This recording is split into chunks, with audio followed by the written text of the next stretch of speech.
Good morning, members. It is the appointed time and we have a quorum. Welcome to the second meeting of the Public Accounts Committee on the Director of Audit's reports numbers 84, Chapter 6, Street Cleansing Services. The witnesses we have today are Mr. Jie Wang, Secretary for Environment and Ecology, Ms. Irene Yang, Permanent Secretary for Environment and Ecology, Mr. Donald Ng, Director of Food and Environmental Hygiene, and their team. Now, the reply of the administration has been circulated. Today, members will continue to question the witnesses on parts 3 and parts 4 in the report. Now, as the end of the previous meeting, both Mr. Louis Leung and Ms. Carmen Khan were waiting to speak, so I will first invite Mr. Louis Leung to speak. Thank you, Chairman. Are we asking questions about part 3 and part 4 together? Thank you. Paragraph 3.6c. According to the FEHD guidelines for staff performing outdoor duties, supervisors should conduct regular and random spot checks. Division or section heads should issue clear instructions to prescribe the frequency and procedures for the checks and details of the checks, such as date, time, and outcome should be fully documented. According to the FEHD,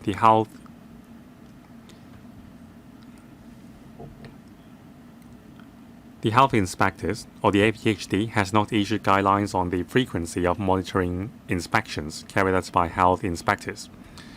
The 3 district ENH officers conduct the monitoring inspection at varied frequencies. So what measures have been taken by the FEHD to improve the situation? Can you give us an update? Thank you. Mr. Donald Ng. Thank you. As mentioned by Mr. Leung, we do conduct inspections.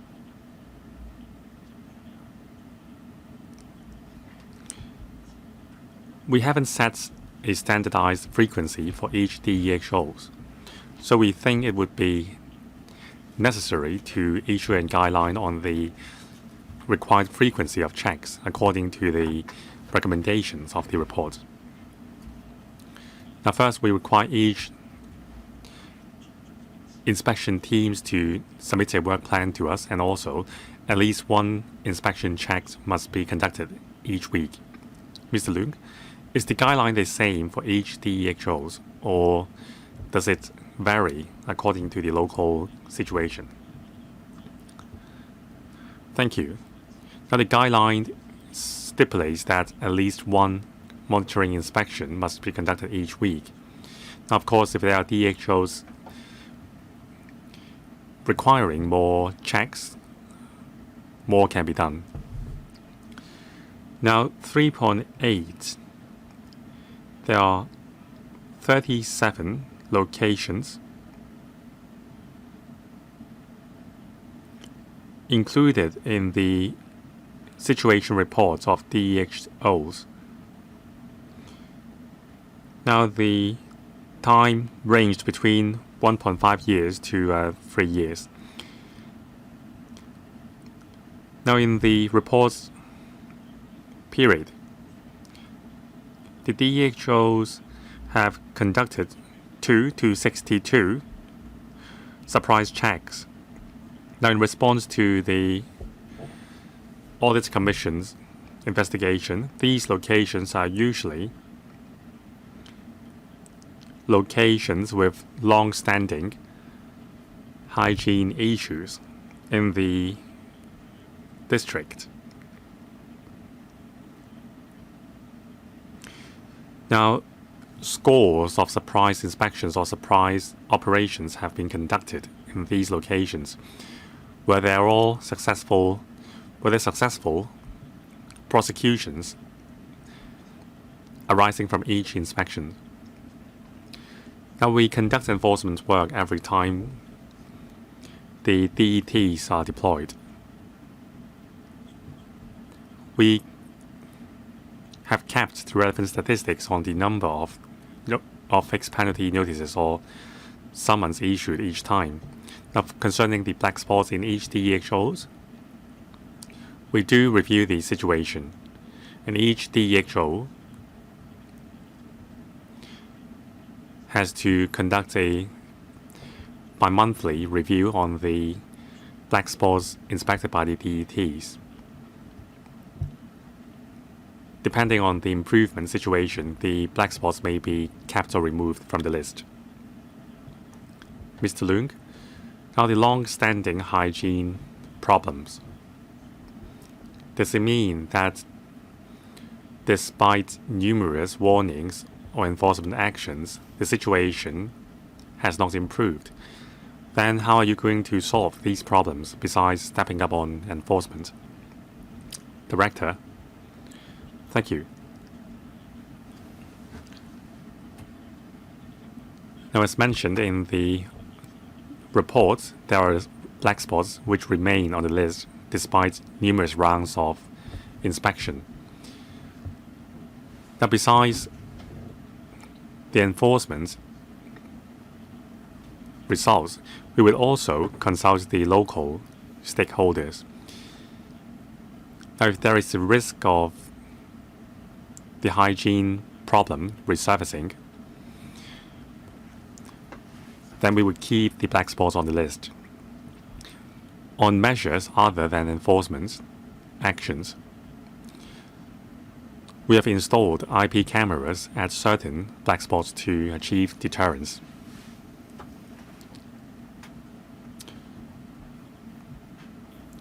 So besides enforcement, the IP cams and also our education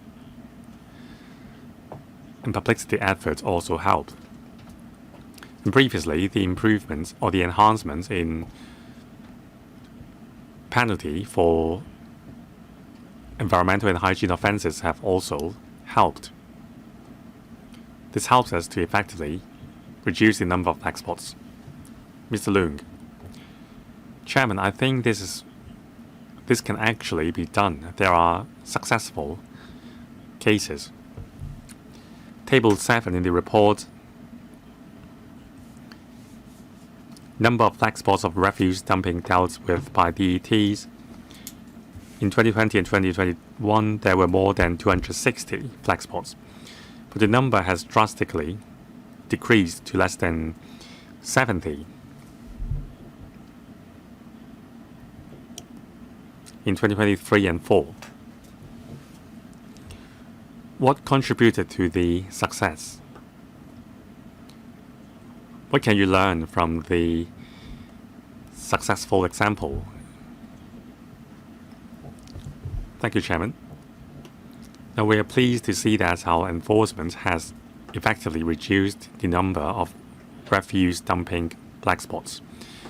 Now, several factors have contributed to the success. First, our enforcement. Second, the power empowered on us by the law, for example, the higher level of penalty. The deterrence effect was improved. And also publicity and education in the community. It raised the awareness of the nuisances caused by refuse dumping.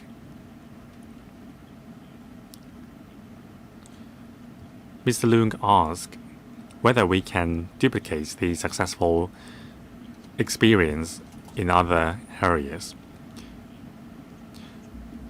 We will definitely review our successful practices and apply them to other areas. Mr. Leung, thank you. Paragraph 3.13. Through service contracts, the FEHD has installed IP cameras at illegal refuse deposit black spots to curb the illegal deposits of refuse. Now, Note 50 mentioned that the FEHD has outsourced the work on installation and operation of IP cameras. The current contract for the period from the 1st of September 2023 to the 31st of August 2025 was awarded to a contractor by open tender with a contract value of about $16 million. Now, from my understanding, many departments, including the transport departments, the LCSD and the police force, have installed IP cameras on their own to assist enforcement.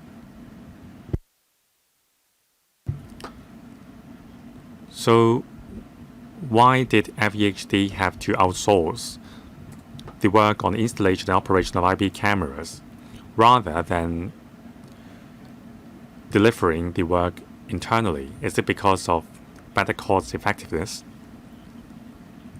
Director. All along, we think that by outsourcing the work on installation and operation of IP cameras, it brings certain benefits like better visibility.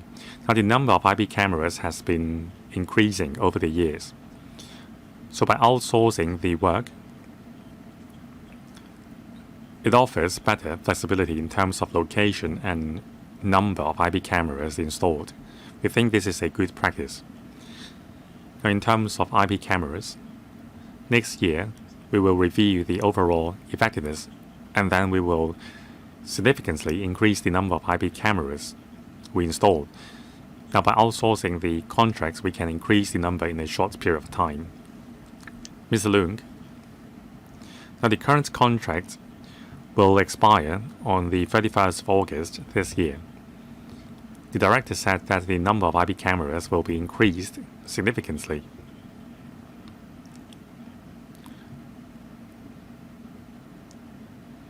The contract will soon expire, and I think you have begun preparation for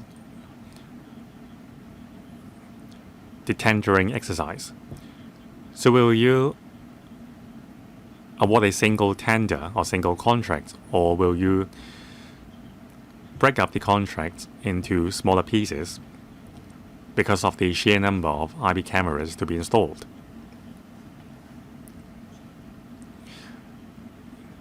Now, whether we would award a single contract or two contracts, it depends on the number of IP cameras to be installed. We may be increasing the number in phases. Mr. Leung, I have no objection to that, Director. As long as it is effective, it is okay to award the tender and outsource the work. But please make reference to other departments' practices. Make a comparison between the cost and the effectiveness. I'll leave that entirely in the hand of the FEHD, but I think it would be good to make reference to other successful experience. Chairman, I now move on to paragraph 3.14.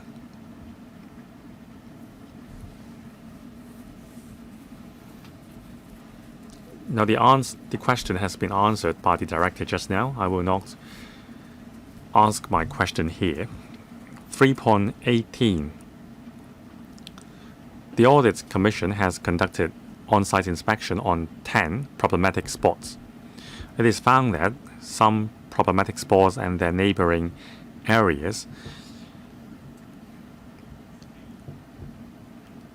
have environmental hygiene problems. Now, photograph 4 and 5, these are the examples of the problems. Now, when a large number of discarded items are found on the street, how can the FEHD ascertain the ownership of these items? Director. Yes, paragraphs 4 and 5, these are disposed items on the street, but these are mostly styrofoam boxes and carton boxes. Some are refuse, but some are actually recyclables. They have accumulated on the street So of course, our frontline officers were aware of the situation. However, since they are not entirely refuse, but rather recyclables, and they are going to be recycled by recyclers, they would have adopted a more flexible stance. We know that some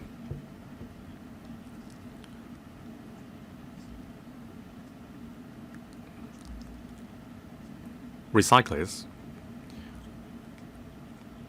which temporarily place the recyclables on the street before recycling, that is undesirable. But our frontline officers know who the owners of these recyclables is, and they would have communicated to them and asked them to complete the operation quickly.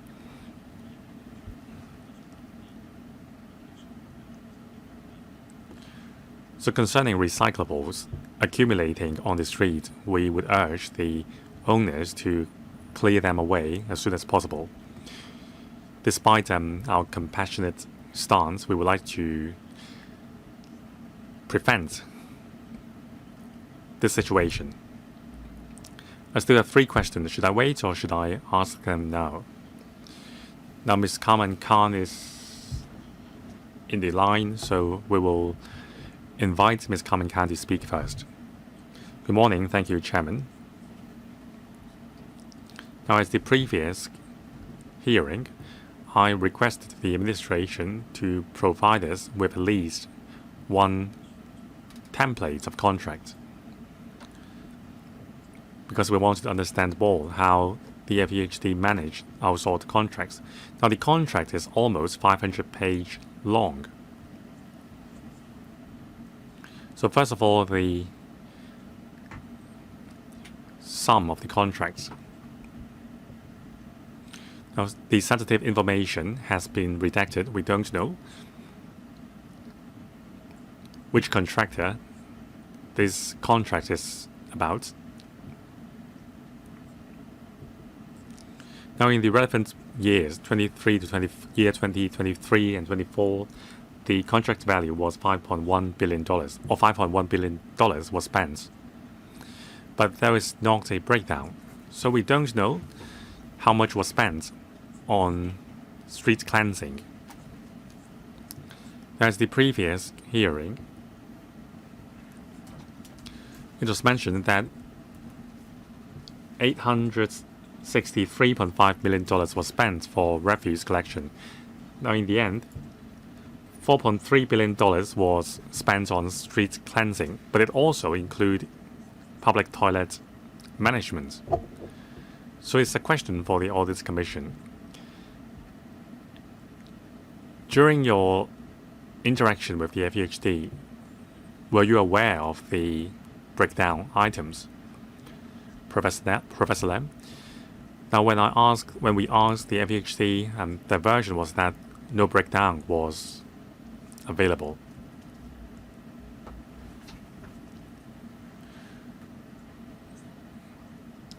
So why were you able to give us a detailed breakdown when you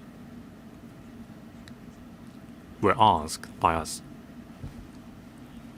Director, the information we have given to the Audit Commission and in our reply to members' question is the same. If you refer to our HT4/6, that document, Part 1, Point B, for 5 financial years, the costs of street cleansing services include public toilet management, refuse collection, and other expenditures. Now, for street cleansing, for 2023 and 24, $4.2 billion, it included public toilet management. On the other hand, the overall figure was $5 billion. Now, as we mentioned last time in the meeting, the difference mainly lies in refuse collection. We weren't able to offer a breakdown in terms of the parts on public toilet management under street cleansing, because in the past we would tender out this item together with stream cleansing. Ms. Carmen Khan, thank you. I'd like to ask the Audit Commission. During the investigation by the Audit Commission, were they aware of this piece of information? Professor Lam, thank you, Chairman. We understand the costs for public toilets were included. So from our perspective, that is from the perspective of the Audit Commission, this is not ideal when it comes to the value for money audit, especially taking into account the large amount of $5.1 billion. This is far from ideal. Ms. Carmen Khan, thank you. Not just the EEB and the FEHD. If the Audit Commission needs to audit items in relation to other bureaus or departments, we need to have a clear breakdown. Otherwise, we couldn't tell whether you have saved money or how efficient your services were. Mr. Donald Ng, thank you. Just now, as we mentioned, public toilet services, the contract cover quite a lot of items. So in the studies, we understand it's not quite efficient from the perspective of contract management. In some new contracts, say street cleansing services, we have already taken out public toilet cleansing services. So when it comes to the repair and maintenance of public toilets, these are no longer covered under new contracts of street cleansing services. In the long run, later on, we can provide the relevant information. Thank you, Ms. Carmen Khan. Well, can you give us information about 2024 to 25 and 2025 to 26? The amounts in relation to street cleansing services, do you have such information? Deputy Director or Director Mr. Donald Ng? Thank you. Regarding 2025 to 26, for the prices of different contracts, as I mentioned, we have already removed public toilet cleansing from new contracts. Regarding the information Ms. Carmen Khan asked about, we can provide information after the meeting. Right now, we don't have information about 2025 to 26, Ms. Carmen Khan. So after the meeting, please provide us with the information. That is, I'd like to know the costs after you have taken out public toilet cleansing from street cleansing services. In Gen 4, page 2, that is Roman numeral 2. Just now we mentioned $4.2 billion. It's about the overall costs, covering the internal costs as well. When it comes to outsourcing, we did identify an increase in 2021 to 22, $2.5 billion, in 2022 to 23, $2.8 billion. Can you explain the difference? Mr. Donald Ng, the biggest change is the return tender price. Frequency, scope of services, all these came into play.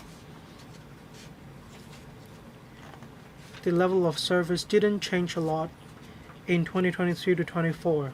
The return tender price did change, and it was due to a lot of different factors. Say the cost of service providers. When there is a change in this factor, then there will be a change in the return tender price as well. But then the level of service didn't change significantly. Ms. Carmen Khan, I have already shared my observation. These services remain the same. In 2021 to 22, the figure stood at $2.5 billion, but then it went up to $2.8 billion in 2022 to 23. I do notice a decrease in 2023 to 24. I hope you will think from the perspective of cutting costs given the fact that the scope of services remain the same. Now I'd like to turn to default notices, that is Annex C. In the audit report, the last page 86, Appendix C. As of September 2024, the 10 latest completed street cleansing service contracts with the largest number of default notices issued, contractors A, B, C, D, a total of 4 contractors, and there were a total of 739 default notices. In Jan 4, we could see more information. And we also have the breakdown on page 86, that is Appendix C. The total amounts of different contracts and the number of default notices. We have this information. From the table, we can see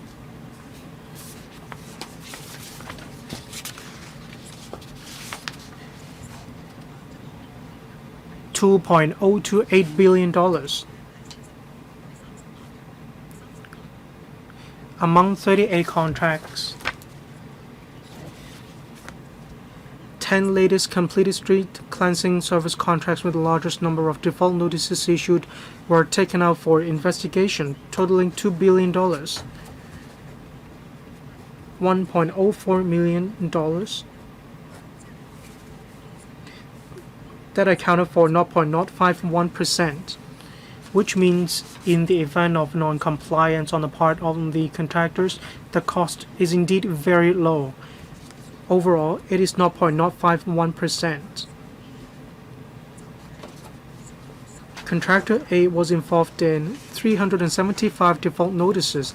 The contract costs total 3.7%.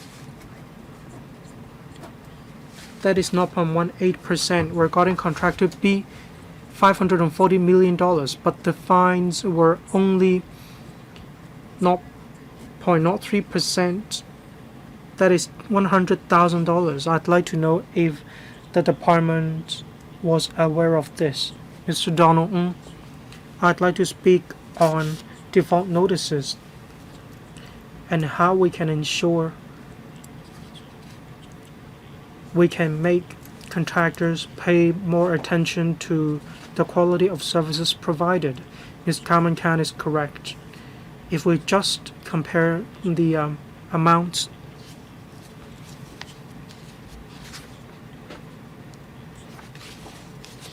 just now we talked about the ratio. Of course, the ratio is on the low side. And in fact, when it comes to tendering, there are a lot of costs. Within the contracts, there are profits as well. We aren't talking about the total costs of a contract. Say for some contractors, according to their annual reports, the profit margin is about 5 to 6%. I'm not sure if this is true for all contractors.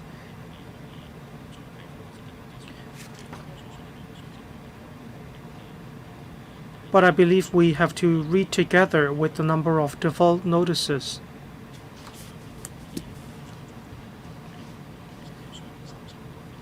We need to have reference to the performance of the contractors in the past 36 months.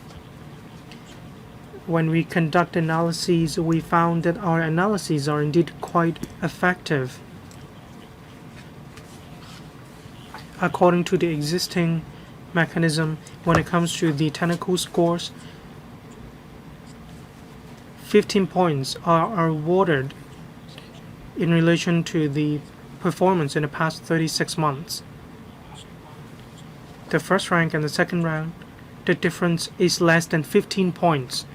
In other words, for those who lose the most points in this area, then they will have a much lower likelihood of winning the tender.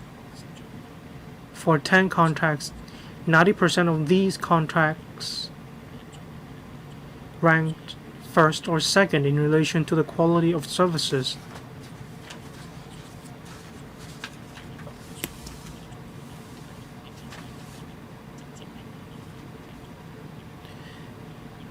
In other words, this factor has a direct bearing on whether the contractor will win the tender.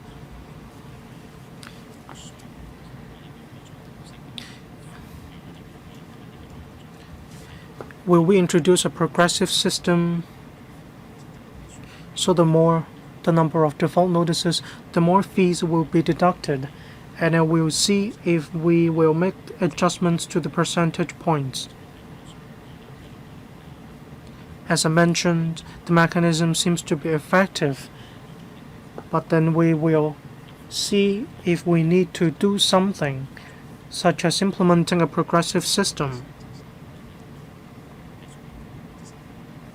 Technical store 15%, that is the present figure.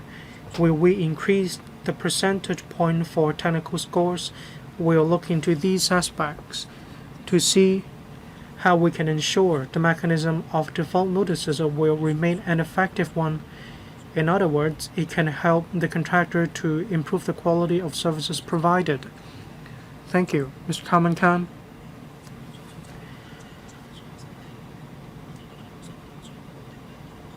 Thank you.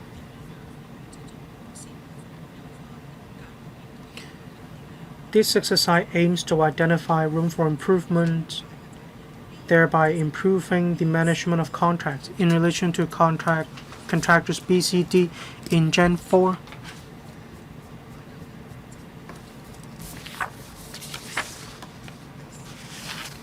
You already answered in Gen 4, that is your reply, that the contracts have been changed to 3 years, but then the contractor still won the tender. What is the reason behind this? In BCD contractors, at the end of 2024, they provided services. Take contractor B as an example. In 2023, they no longer won any tenders.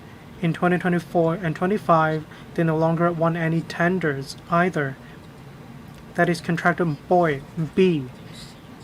As for contractor C, in 2025, they didn't win any tender either. For contractor D, in view of the number of default notices, we do notice improvement. Therefore, in 2024 to 2025, they were awarded tenders. Thank you. Ms. Carmen Khan. As a summary, contractor A, no. Contractor B, they didn't win any tender either, but just that they had an outstanding contract or tender that they would have to discharge in 2023 to 24. Contractor B had quite a number of default notices totaling $500 million or so. Contractor D, no contract either. Contractor C is the only contractor that still has contracts going on. Is that correct? As for contractors A and B, yes, that is correct. Contractor C in 2024 to 25, they didn't win any tender. For contractor D in 2025, they did win a tender owing to an improvement in their services. Ms. Carmen Khan, yes, thank you. You are keeping a close eye on the performance of contractors. Thank you.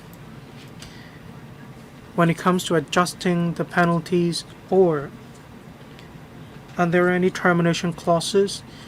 Are there any mechanisms for you to claim against the contractors? Mr. Donald Ng. If the service of a contractor is far from satisfactory, or in very serious cases, we can terminate the contract of the relevant contractors. Ms. Carmen Khan, I'll stop here. I'll let other members speak first. Thank you. Mr. Lok Chung Hong. Thank you. First question, I'd like to ask about 3.6.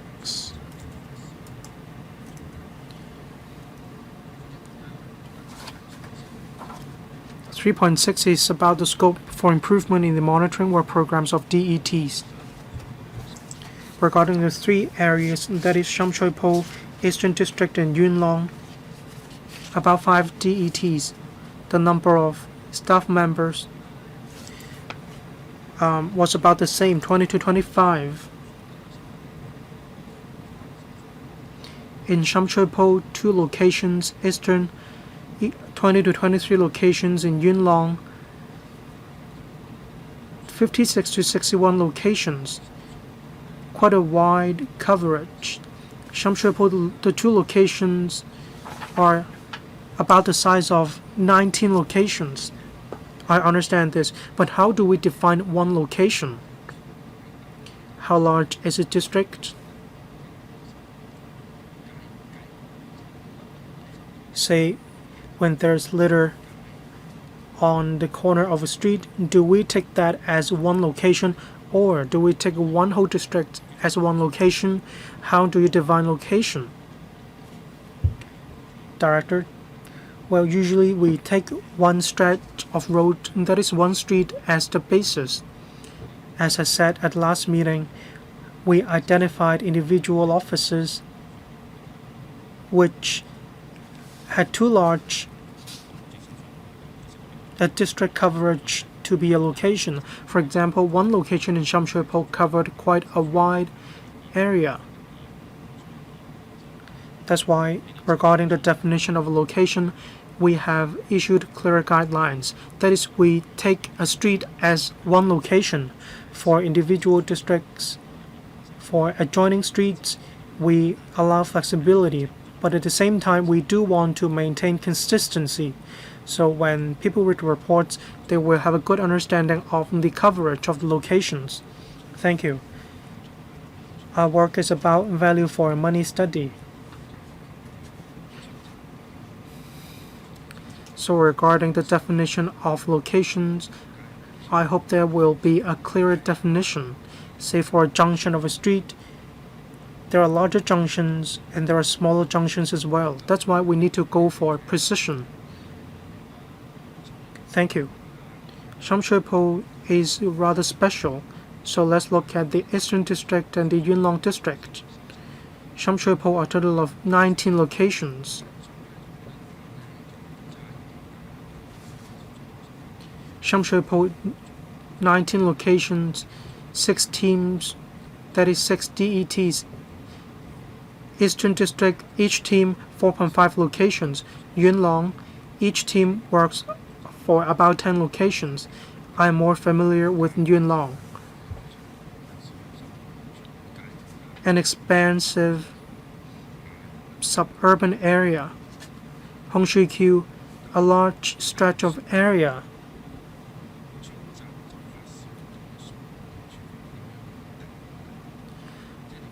How did the administration decide on the number of DETs? Yunlong is such a large district, but then you only have 6 DETs. How can they take care of the whole district, Mr. Ng? Yes, exactly. We use a street as the basis, but then for some districts, the streets are scattered throughout a larger district. So more black spots are covered in one location, whereas for some particular districts there is much foot traffic. Hence, the situation is much more serious, given the fact that there is more littering observed in that district.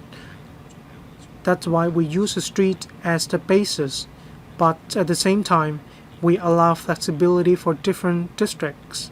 That's how they decide on their work programs. In relation to the number of teams assigned to a particular district,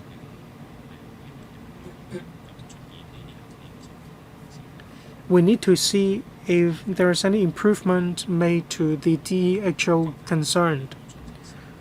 Overall, we take into account the number of fixed penalty notices, FPNs. We have noticed a decrease in the number of FPNs issued. We take an overall look at the situation to decide on the number of DETs. After all, the DET mechanism has been in place for some time. According to the Audit Commission report, we need to take stock of the situation and we will conduct reviews. Mr. Lok, the public concerned that for some DHEs, their workload are very heavy. There are many locations involved in the district, and for some districts, the staff are more relaxed and they can complete their job very early. Perhaps they have other duties assigned. Now, for the number of DETs and the number of members, I believe there are about 4 members in one team. Is my understanding correct? And what is the division of labor among these members? Yes. About 4 in a team. What about the division of labor? 1 supervisor leading 4 colleagues. So there's a team leader leading 3 members. They're responsible for enforcement, and sometimes they take care of complaints, and sometimes they have to take on public education work, but in the main they're responsible for inspection and also enforcement. Mr. Look, 4 in a team. Now, from a value for money point of view, I think there is room for enhancing the cost effectiveness. For the police, usually they go on 2 in a team patrol. Unless we're talking about a major event, very rarely do we see 4 police officers in a team. So 4 members in a DET, then how busy are they? Is it true that there are so many FPNs to be issued, or can you use technology to help? For instance, they can have a camera attached to their lapel, and so is there any way of trimming the DETs, the size of DETs? Have you considered reducing the size of DETs? Thank you.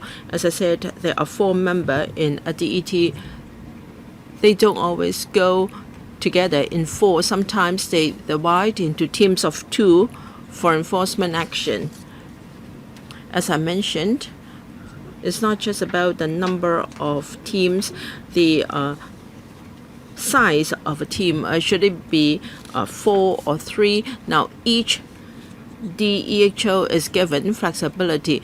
Now, in some districts, now if they have more teams, then they have a smaller number in a team. But for some others, they may have bigger teams and a fewer number of DETs. Mr. Lok, do you use technology for inspection and enforcement? For instance, for the police, they all have a video cam with them to record the live situation. And for easy or fixed penalty tickets for illegal parking, again, they have a handheld device for printing out the notices. I'd like to know whether the FDHD is still being very primitive, or do they have new technology? Now we have some new attempts. Perhaps I can defer to Mr. Yu, my deputy director. Thank you. Mr. Lok referred to new technology. Yes, we're using that. For instance, video cam is being distributed to our hawker control teams when they deal with a situation of illegal obstruction of streets. Very often there are disputes with hawkers. The camera can help to diffuse the situation in many ways. However, we have considered using similar video cams for DETs, but then they, in plain clothes, they will pay attention to illegal dumping or littering black spots, and they are there to monitor the situation. If they have video cams of them, the effectiveness of our enforcement action may be reduced because they will be easily spot out. But we are trying another device. We have an electronic device to print FPNs. We are trying that out in 3 districts together with a mobile cam. The ID of the offender can be scanned, and then an FPN can be printed out with the electronic device at once. that will enhance the accuracy of the information contained in the FPN. And then back in office, our colleagues will upload the information to our system. It can be done more efficiently.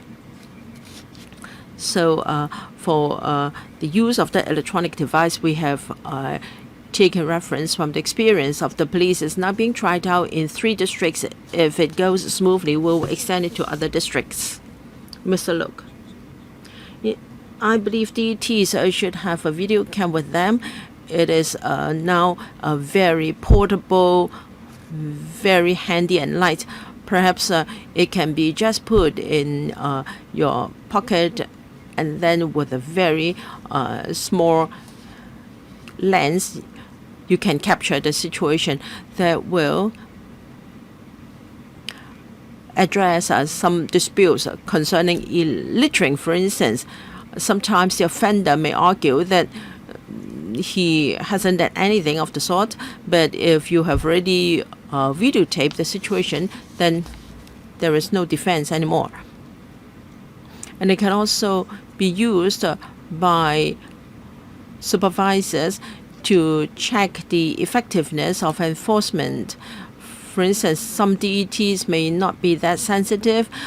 Some might have turned a blind eye to offenses. I think having device there to videotape the situation, to capture the situation, will help to address these problems. All right, I've got another question in relation to para 3.13 and 14. Now, on the installation of IP cameras, at some locations, 16% of them haven't got FPNs issued. I'd like to know whether no problem whatsoever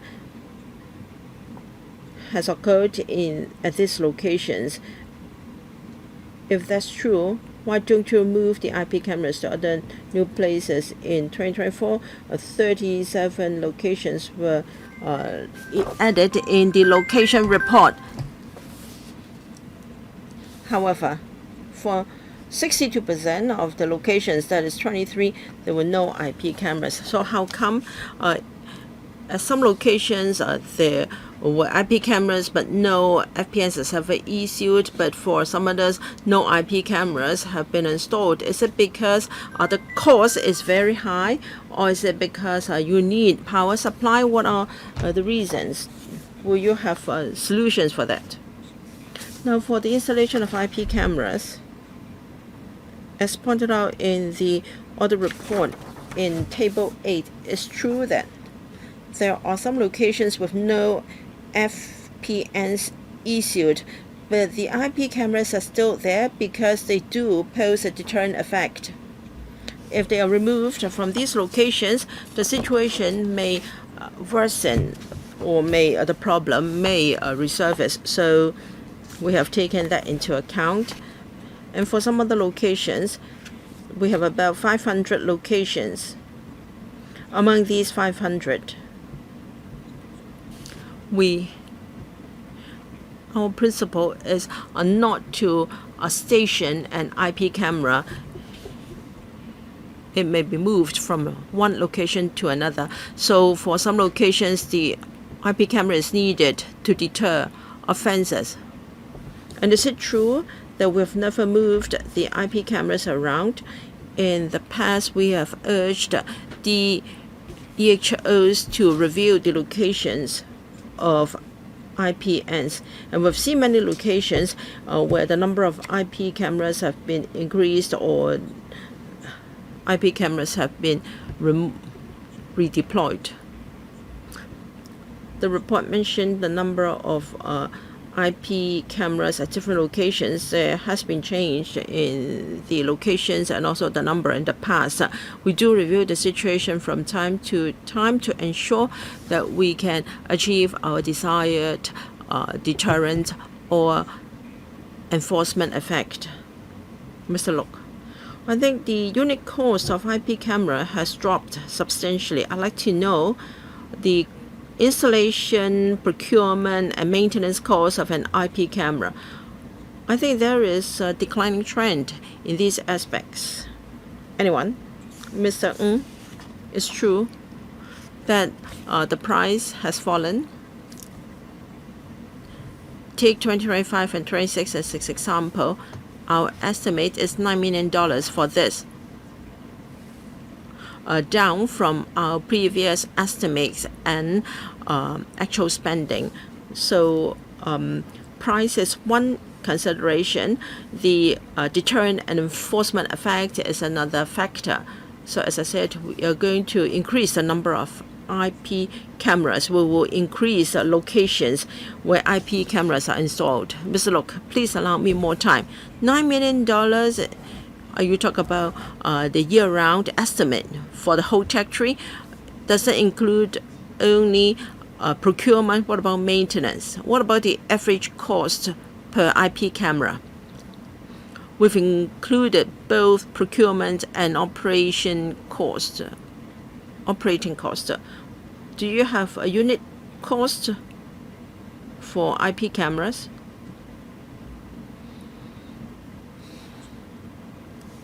We have 500 different locations for IP cameras,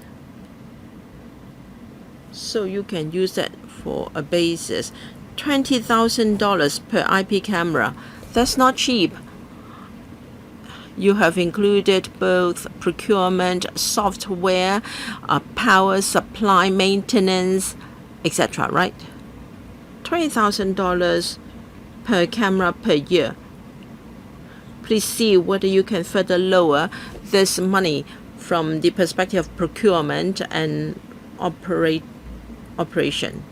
Now we need to install the IP camera, and we also require them to do AI analysis of the footage captured. As I said, in the long term, we have seen a lowering trend for tenders. So from a value for money perspective, we will see whether these tenders are reasonable. Does the contract include the changing of locations for IP cameras? Have you included the number of times the cameras can be changed? Now, in our contract, I don't have any information as to whether we've included the number of redeployment of IP cameras. But the fact is, different DEHOs have changed the locations of IP cameras. I hope you can be more proactive and flexible. I hope you can install IP cameras as soon as possible at black spots so as to deter such offenses. Thank you. I'll wait for my second round. Thank you, Ms. Eunice Young. Thank you, Chair. Please remind me if I'm repeating questions asked by members.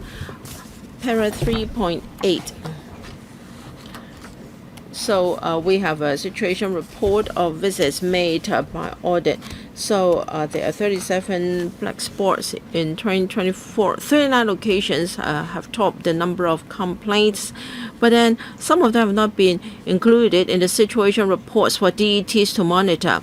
So in 2024, July to September, there are 30-odd locations detected to have illegal littering, but some of them have not been included in their monitoring program. And there are also some locations with illegal disposal of refuse activities for over 500 to 2,000 odd times. Although you do not have any clear guidelines for including these black spots in your situation report, I'd like to know the reason why. Is there something wrong with your guidelines or monitoring? Thank you. The report mentioned how come some hotspots of complaints or black spots have not been included in the situation report. Now, there are guidelines for different districts to see whether these black spots should be included in the situation reports.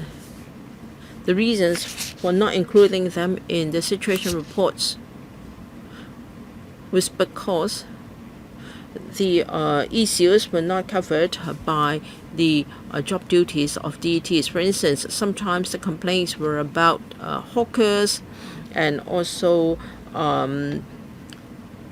dirty marks on the floor, but that has something to do with our staff responsible for cleansing the streets. It's not something for the DETs to attend to.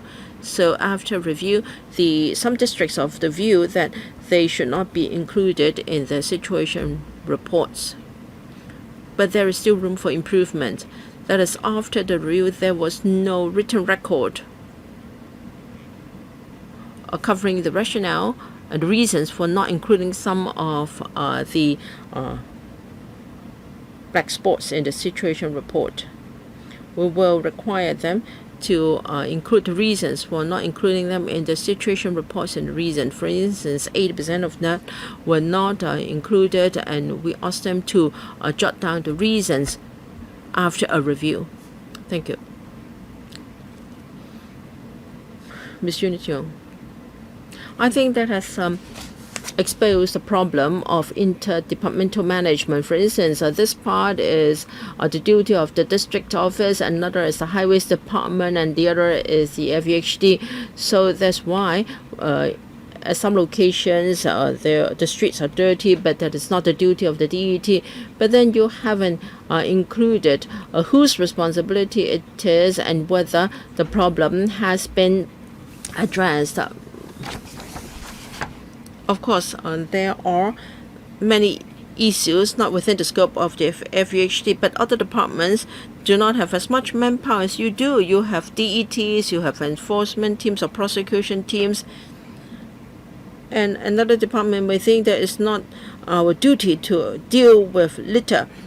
If you adopt this attitude, our environmental hygiene is bound to deteriorate. So do you have any interdepartmental coordination to address this problem? Our main concern is to resolve the situation and to come up with a solution.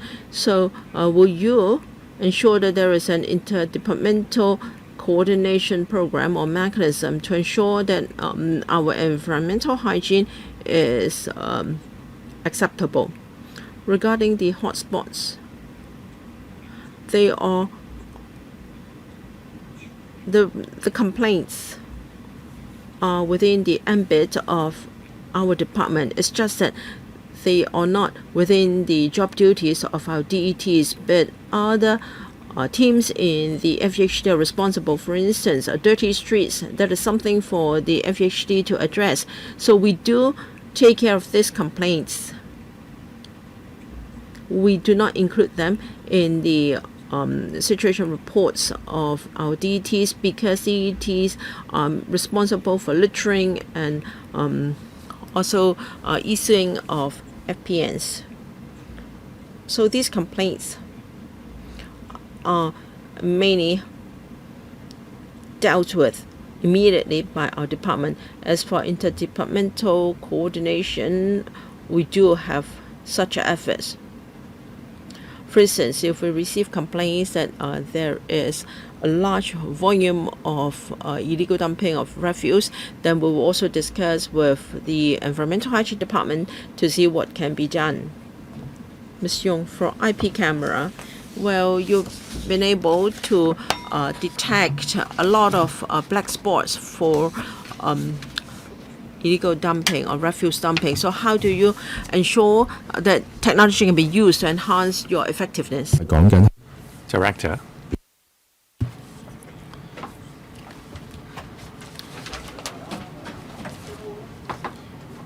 There are some IP cameras set up in certain locations. However, they are not put on the list of the work program of the DETs. It's because the images recorded by the MP cameras were sufficient for the issuance of FPNs. DETs were not deployed in the end.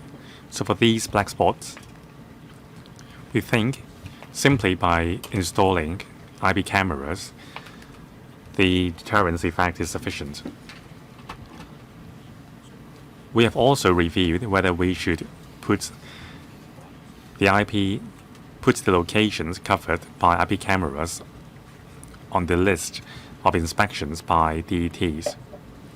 But in the end, we decided against that because we think IP cameras have served their own purpose.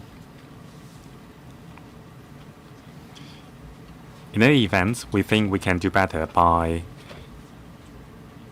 putting on record why the locations covered by IP cameras are not put on the list of inspections by DETs.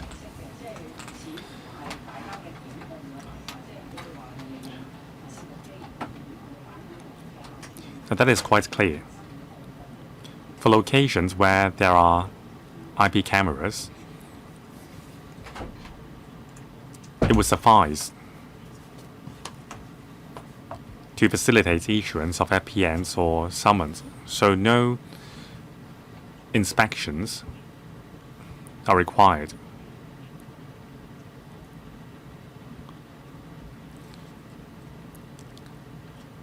So the major difference lies in the geographical locations.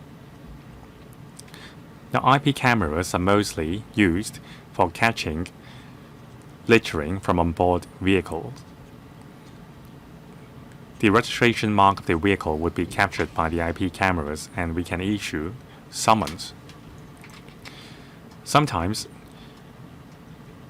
deploying an officer to catch the littering person would be more effective.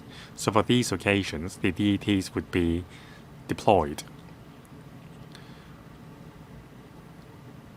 The evidence required is different for these occasions. Ms. Jung? Now, with technology advancements, can we use IP cameras for more purposes?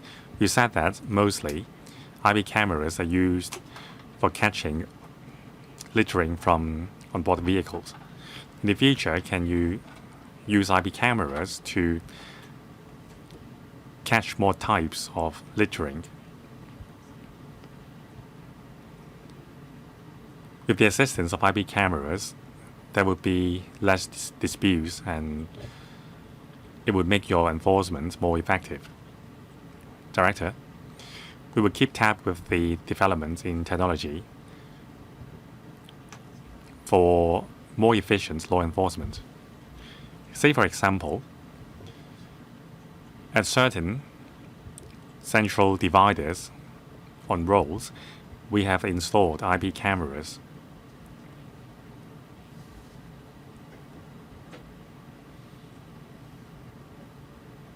Sometimes when vehicles stopped next to central dividers, the drivers would litter.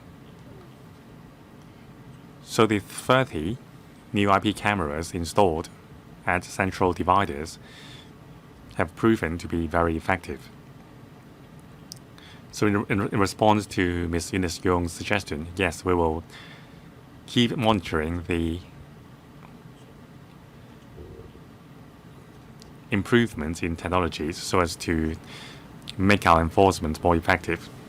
Paragraph 3.3, starting from October 2023, the FEHD has raised the penalty level for littering to $6,000. Now, however, according to paragraph 3.10 in 2023 and 4, the average number of FPNs issued by each member of DET has reduced from 132 in 2020 to 97 in 2024. So from 130 to 90. Paragraph 3.26 between the reports period, during the reports period, there were some 3,000 repeated offenders being fined for an average of 5.5 times. For individual repeated offenders, they have been fined 100 times. So we would have hoped that with the increase in penalty level, the deterrence effect would be improved. However, the number of FPNs issued has dropped, and there are still many repeated offenders. So it seems that rather than enhancing the enforcement effectiveness, it has regressed. So does it mean that the raised penalty level didn't help? I refer to Table 6, that is the number of FPNs issued by DETs in different years. Ms. Eunice Yung is right. The number of FPNs issued has been reduced, especially after the increase in the penalty level in 2023. The law enforcement effectiveness has improved. Now, in Table 9, however, there are still repeated offenders. Now, first of all, that's for the entire period between 2020 and 2024. Some individuals committed repeated offenses.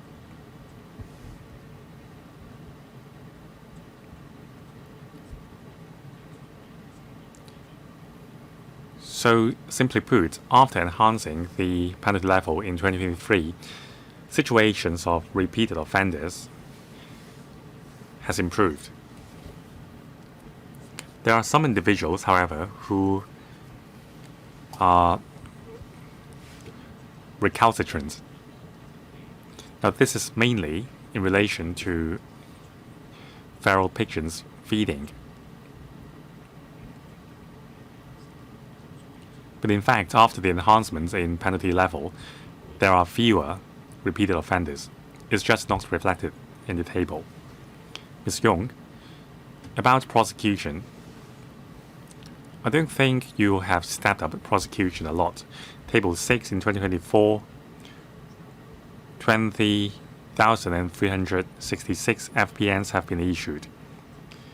However, there were only 260 summons issued for prosecution. Between 2020 and 2024, each year, 2,600 summons issued.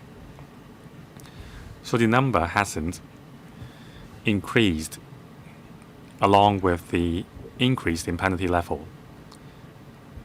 So it seems that you are not making the most out of the enhanced penalty level. True, the number of repeated offenders has decreased, but there are still quite a number of them. So have you prosecuted these repeated offenders beyond issuance of FPNs?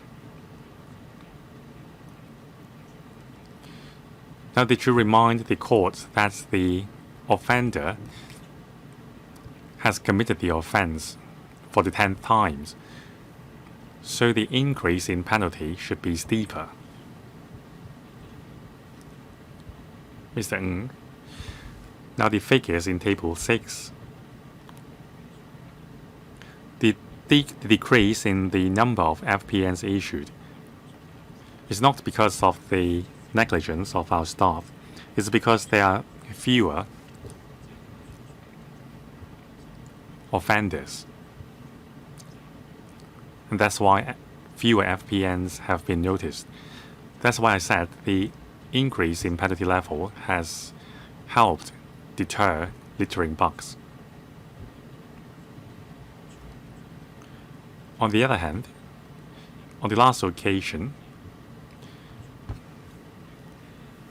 we were asked under what circumstances would we issue summons. Now we would issue summons on repeated offenders because it would carry a higher penalty. But since the increase in the penalty level for fixed penalty notices compared with the penalty carried by summons, FPNs already serve deterrence. Now, say for example, a repeated offender of pigeon feeding. In the past, we would prosecute the person on the second or third occasion. Now we would simply issue a fixed penalty notice to the person. That would be more deterrent. Ms. Yung. Now it seems that the director is saying that because of the enhanced penalty level, there have been fewer offenders. But that has been increased in 2023. Still, the establishment of DETs has increased. Since 2020, there were 158 officers under DETs, but in 2024 there were 211. So if what you said is true, shouldn't the number of officers under DETs be lower?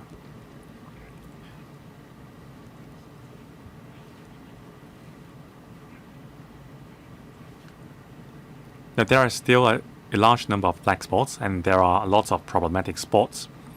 So if you are saying that since the penalty level is higher, less FPNs and summons were issued,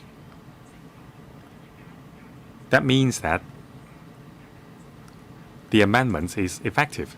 Then on the other hand, you should have reduced the number of members in DETs. So shouldn't you conduct a review on the size of DETs to justify the audits?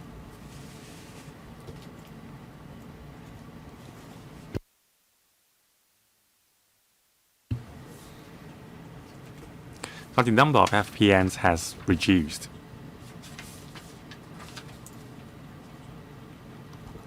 And also, we have 211 members under DETs. Is the number still justified? We have reviewed the number of DETs under each DEHO and also the number of members in each DET. But Ms. Ines-Yung is right. According to the auditor's report, since the establishment of DET 7 years ago, enforcement has been effective, and since the increase in penalty level, the number of FPNs issued has reduced, so we will review our practice.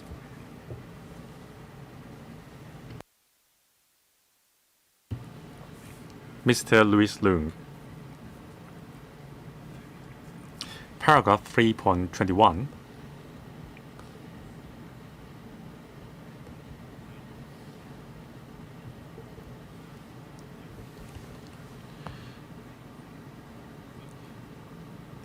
Now, the Audit Commission has observed that styrofoam boxes or carton boxes are recyclables rather than waste. And also, scavengers collecting these materials are usually the grassroots, so the FEHD would adopt a compassionate approach in dealing with these refuse.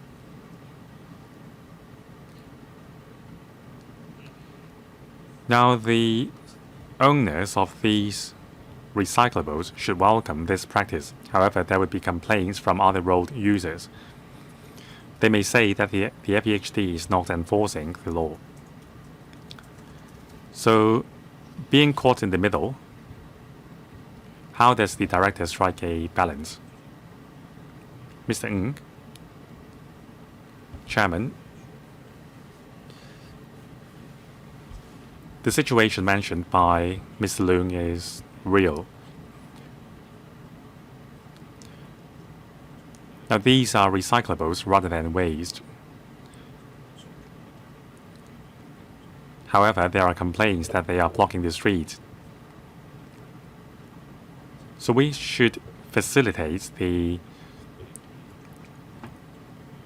operation of the recycling industry while ensuring that the roads are not obstructed. So we would tell the scavengers not to put the recyclables on the streets for a prolonged period, but rather place them at locations where there would be less obstruction. In the long run, we will review with the trade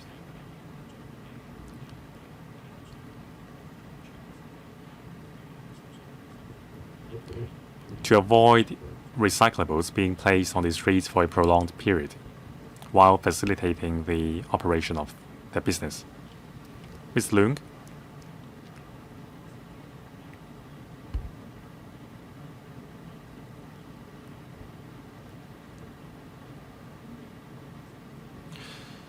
I also agree that we should adopt a human-centric approach in law enforcement, so I support the FEHD's current practice.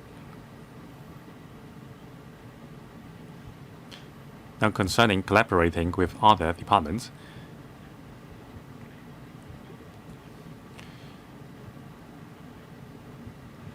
since the FEHD is under the purview of the EEB, I think priority should be given to recycling as well as ensuring that our streets are not obstructed. Mr. Chair Jin-Wan, thank you for your question. I am aware of this situation, so I have directed my two departments to explore a way to find a balance. For example, allowing recyclables to be placed on streets where footfall is lower, and also come up with a set of guidelines on good practice to balance nuisance caused to the public and the recycling trade. Ms. Leung, thank you. I've now come to part 4. Paragraph 4.5a, it says that upon inquiry, the FEHD indicated that if there is no report of irregularity by the street cleansing service contractors, they would deem that the contracts have been fulfilled. And also, these supervisors or inspectors would conduct a risk-based and random check upon the completion of the service. For reports of service failure, now if there is no report of service failure, they would presume that the service targets have been met. But I think that is a rather bold assumption. If there is no exceptional report, the FEHD would deem that the contractors have done their job. So will the FEHD review this mechanism? Director, first of all, we attach importance to our requirements that the first round street sweeping services must be delivered before 9 a.m. Now, in each location and each DEHO, the service target has been met. We have conducted a check on whether all streets were cleaned before 9 a.m. and that's affirmative. But there is an area for improvement in terms of reporting. Now we require contractors to report to us where they can't meet the requirements, but that's not the best practice.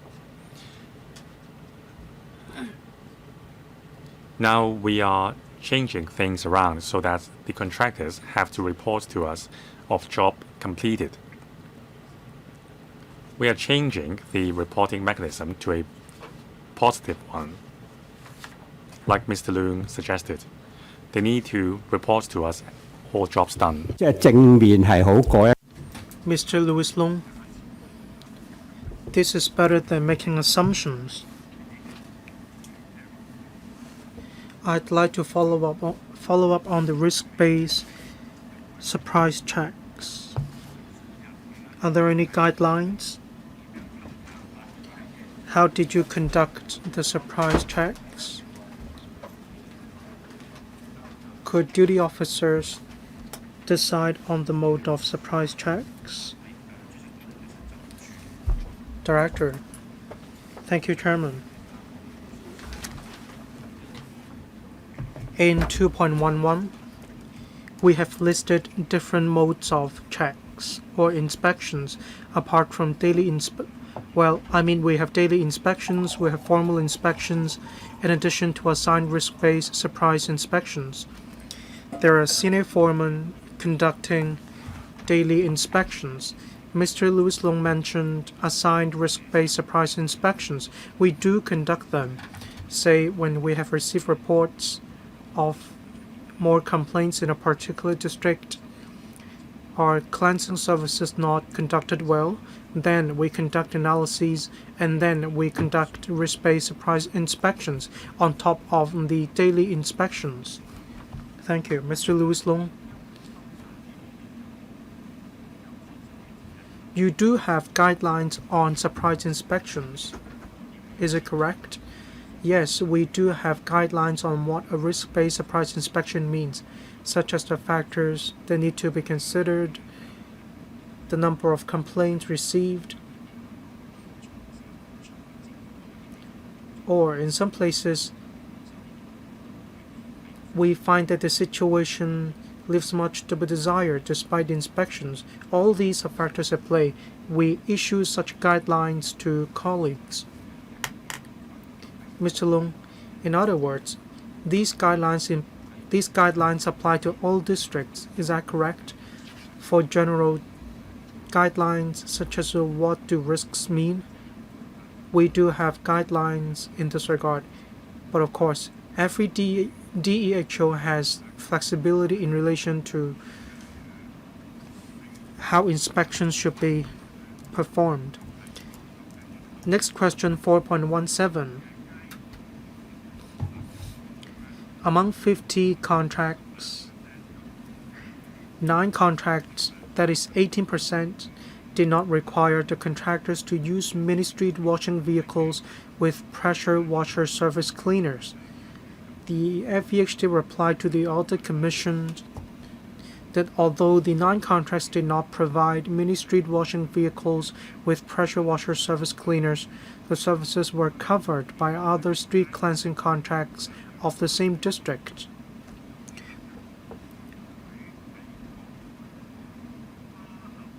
The contract provisions allow cross-contract mobilization of vehicles to respond to operational needs within each district. So, except outlying islands, high-pressure hot water cleaners. For outlying islands, high-pressure hot water cleaners will be deployed. Regarding cross-contract mobilization of mini-street washing vehicles, this means you allow districts without service contractors to be involved in your tendering exercise.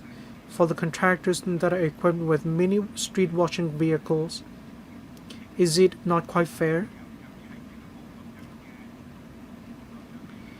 That is because when some contractors don't have the relevant equipment, they can still submit tenders. Director, when considering which contractors could join the tendering exercise, we look at the issue from the perspective of cost effectiveness. If service contractors can provide services to perform other cleaning duties, we think the overall cost effectiveness will be better. But of course, Mr. Louis Long he looks at the issue from the perspective of cost effectiveness. Contractors equipped with such equipment will be able to provide such services.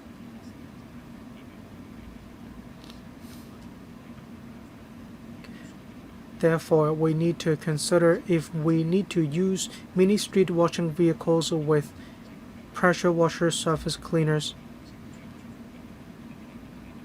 We need to consider the equipment as well. The purpose is to cover all services. We used to cover 1,800 sections, but then the figure actually doubled right now. These mini street washing vehicles are very effective in deeply cleansing the streets. So we require the contractors to provide the same services, and that is indeed a factor that we took into account. Mr. Louis Long.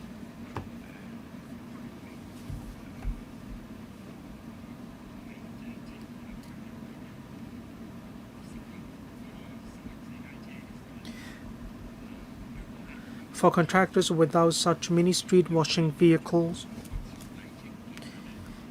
if thorough cleansing needs to be performed,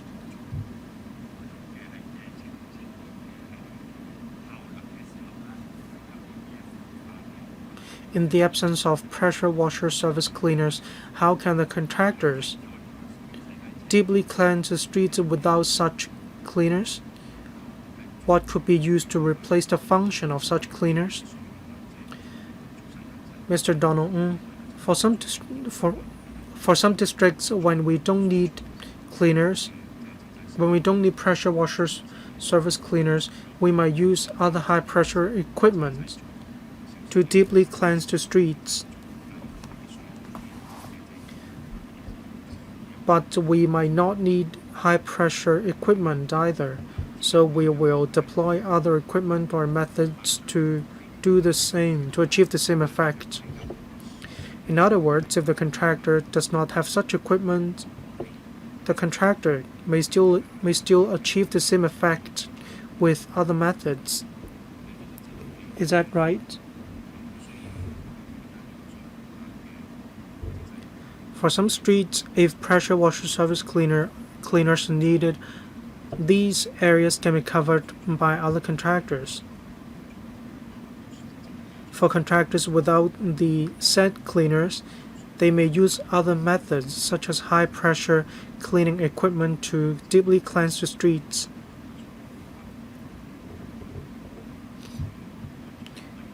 Mr. Louis Long, I have finished asking my questions. Second round, Ms. Carmen Khan and Mr. Michael Look. Ms. Carmen Khan, thank you. I'd like to follow up on contract management. The effectiveness of management of the contracts does need to be monitored. I'd like to ask the Audit Commission, in your work, did you review the contracts or how did you go about doing so? Professor Nelson Lam. Thank you. Yes, we did review the contracts. I'll give the floor to my colleague, Ms. Yvonne Ho. For default notices and the monitoring of the provision of services, we did review these areas. We covered each and every aspect of the compliance of the provisions in the contract. Ms. Carmen Khan, did you go through every single contract or did you simply randomly check some contracts? Well, our practice differed. From 2019 to 2024, when it comes to default notices, we took a look at the completed contracts. So different parts, we adopted different methods. We have chosen 3 different DEHOs. They may cover different types of contracts. So we review the contracts that were being provided or that were being used. Wait until I call upon you to speak, please, Ms. Carmen Khan.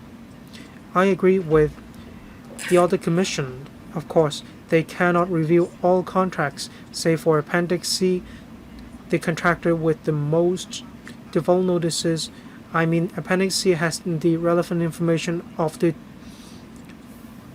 4 contractors that had the most default notices.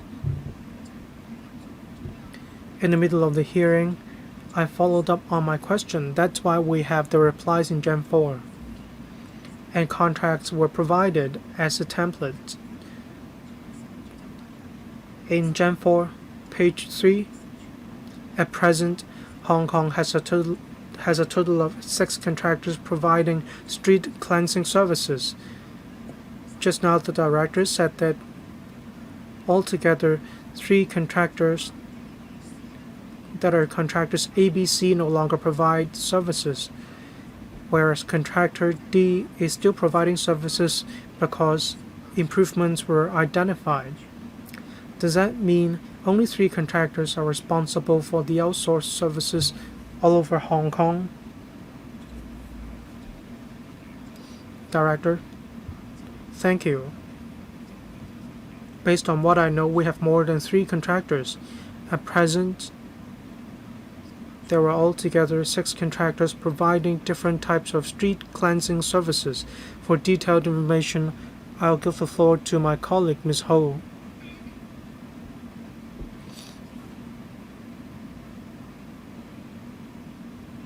Ms. Ho, thank you. In 2025, Contractor B and Contractor C do not have any contract in 2025. At present,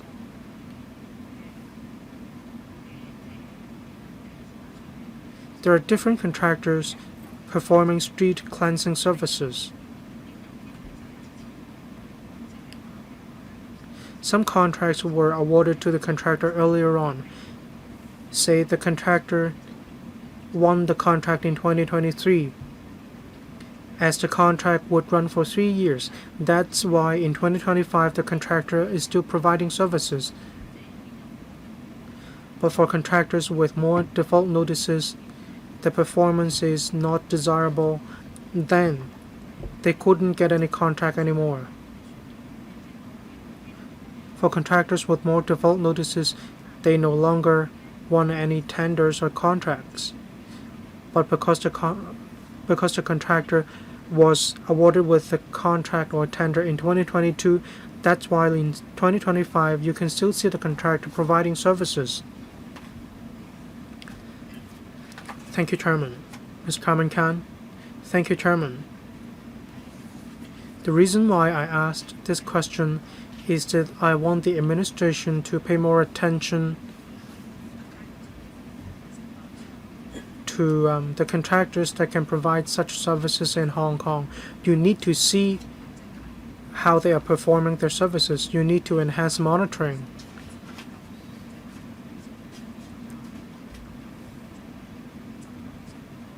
You do need to monitor their services. Quality shouldn't be compromised.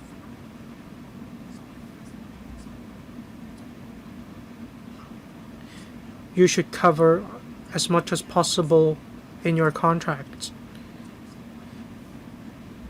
At the last meeting, the Deputy Chair asked whether it is the case that you didn't have any other options, that's why you had to compromise quality.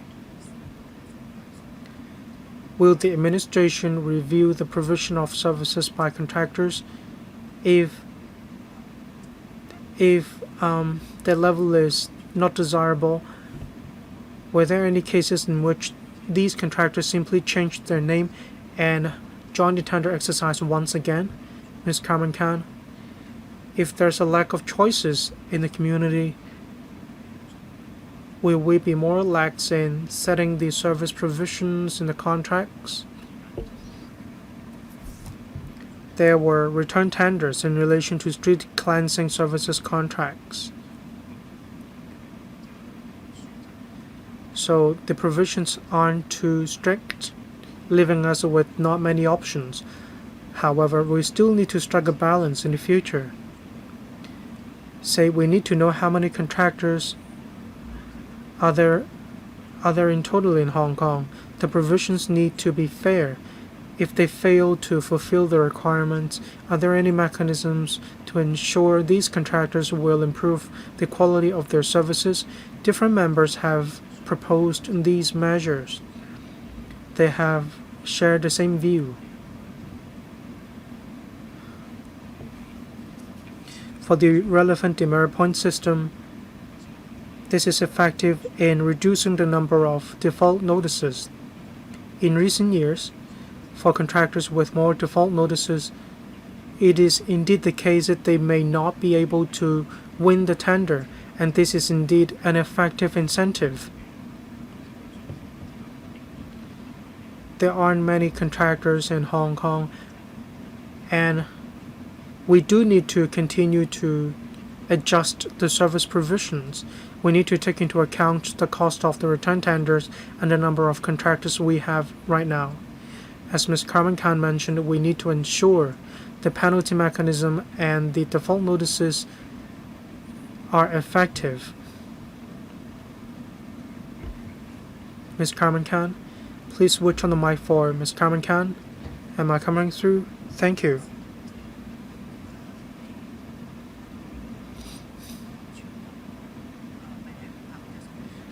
So when you banned a particular contractor from submitting tenders, then did any contractors change their name and join the tender exercise once again? Well, as I said, the contractor did submit the bid, but then simply they didn't get the tender. Mr. Cameron Khan, well, I mean, did any contractor change their name and join the tender exercise once again? Mr. Donald, well, as far as I understand, no such cases. The document could have been clearer. It's quite misleading. In Hong Kong, there are a total of 6 contractors providing street cleansing services for the Hong Kong government. If it had been written in this way, it would have been much clearer. I'd like to ask the Secretariat to follow up on these 6 contractors.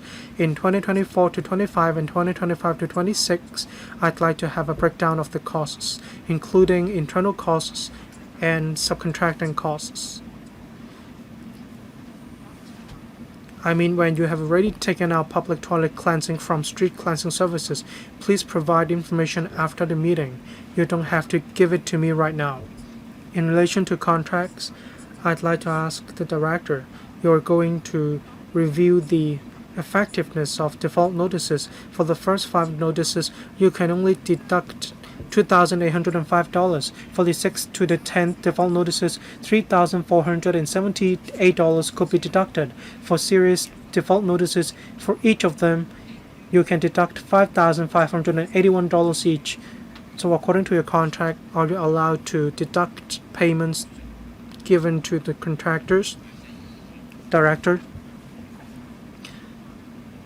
as far as I understand, regarding the level of default notices based on existing contracts, there isn't much room for making amendments. However, when it comes to new contracts, we'll see if we can make such amendments. Say probably we can put in place a progressive mechanism. We may take into account the penalties involved in each default notice.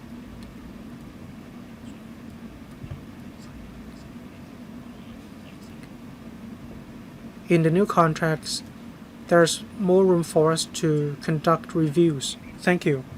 Ms. Carmen Khan, in future contract management, you need to maintain flexibility.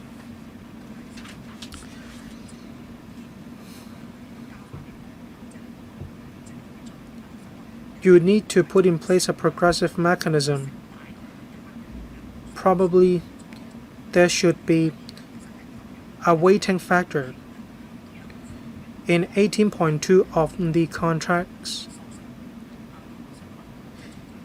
there is a claim mechanism. So I'd like to know, in addition to default notices, have you invoked the claim mechanism against contractors? Professor Nelson Lam, thank you. In relation to making a claim, as we mentioned,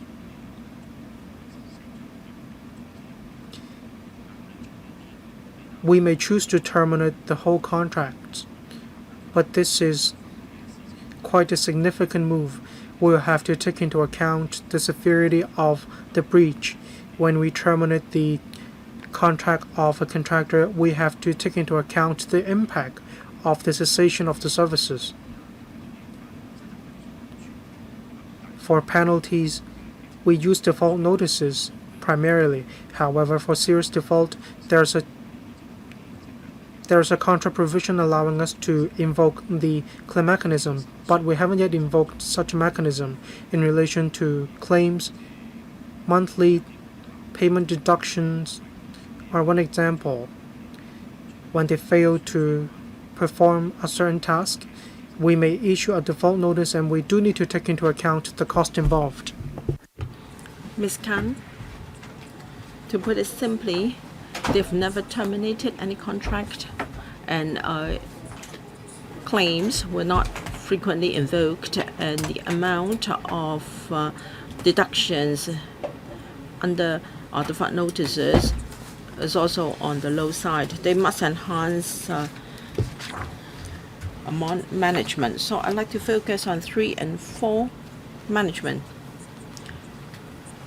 Now for the 3 districts, 3 DHEs, the duties of DETs were not the same. According to the administration, there were guidelines issued to DHEs. So I'd like to ask about how you manage the DETs. In Appendix E, there is the organizational chart. Who's responsible for managing the DHOs? Now, different districts have their DETs, though the number varies. Now, it depends on whether the DETs have discharged their duties, and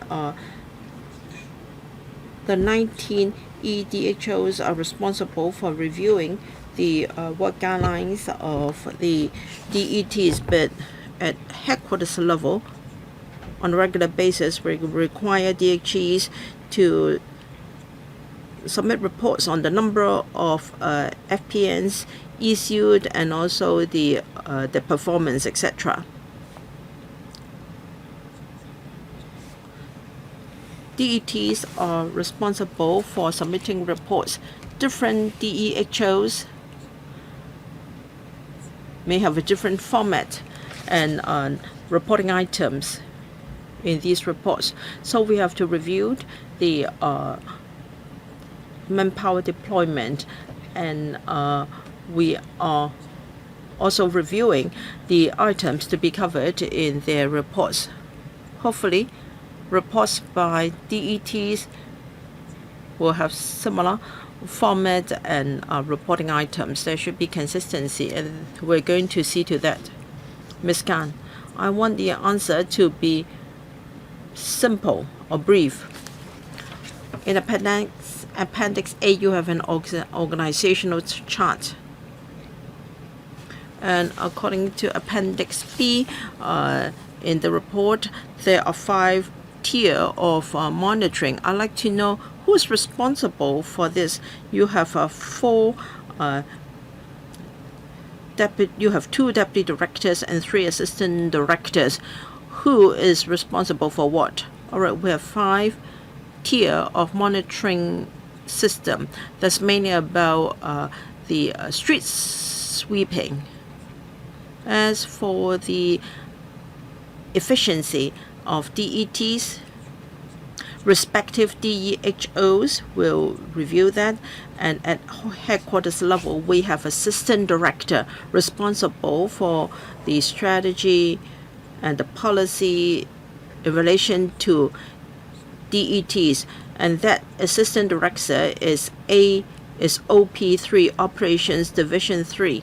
He's responsible for reviewing the effectiveness of DETs under different DEHOs. Well, if Operations Division 3 is responsible for overseeing the performance of DETs, how come there are inconsistencies in the work programs of DETs in different DEHOs? You have someone responsible at headquarters. How come there are differences in different DEHOs? I understand that each district is different, but in terms of the delineation of locations, the format, and also reporting items of reports, they are not consistent. How come?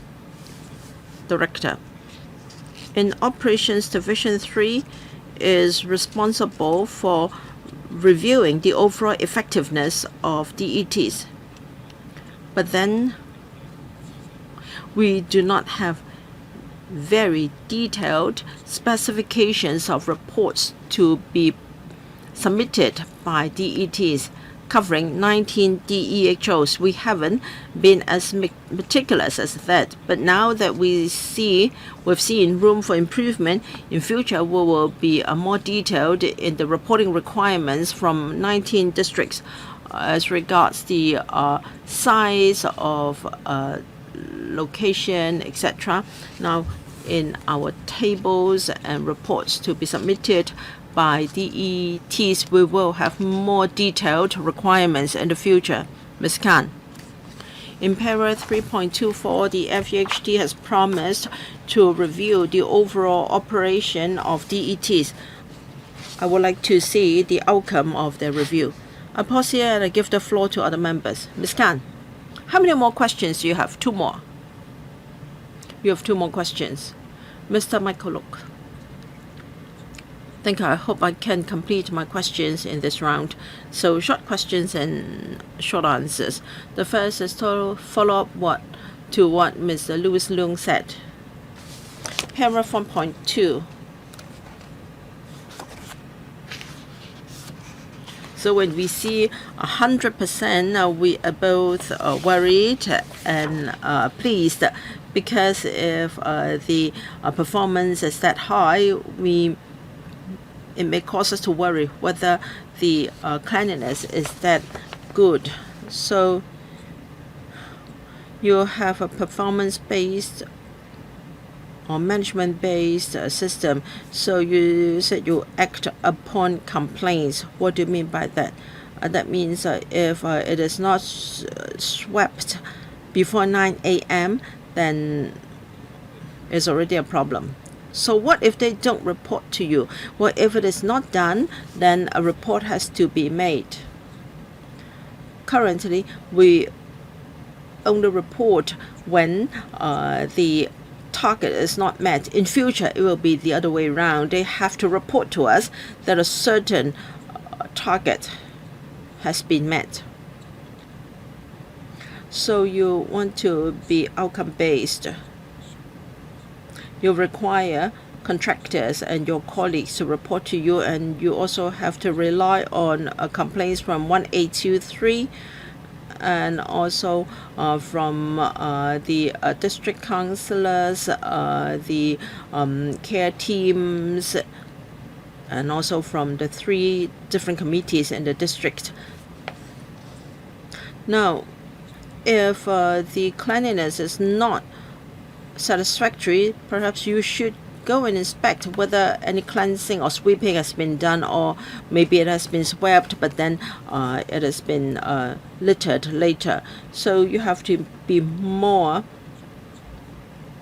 meticulous or specific in terms of an abnormal report. In fact, for some locations, they are cleaned twice a day or washed twice a day. So if it has been washed once, you already consider it washed. So maybe you should really improve your management. Yes, we do not have a breakdown of the number of items, whether it should be washed only once a day or at least two times a week. They should be tabulated separately, and we've required DEHOs to list out more meticulously streets that have to be washed at least once a week, and also for those problematic areas at least twice a week. Mr. Look, have you considered using new technology to monitor the cleanliness of streets, and also whether your standards have been adhered to? Director. So we rely on our inspection system, and as mentioned by members, we have risk-based inspection. How do we assess the risk? We look at the number of complaints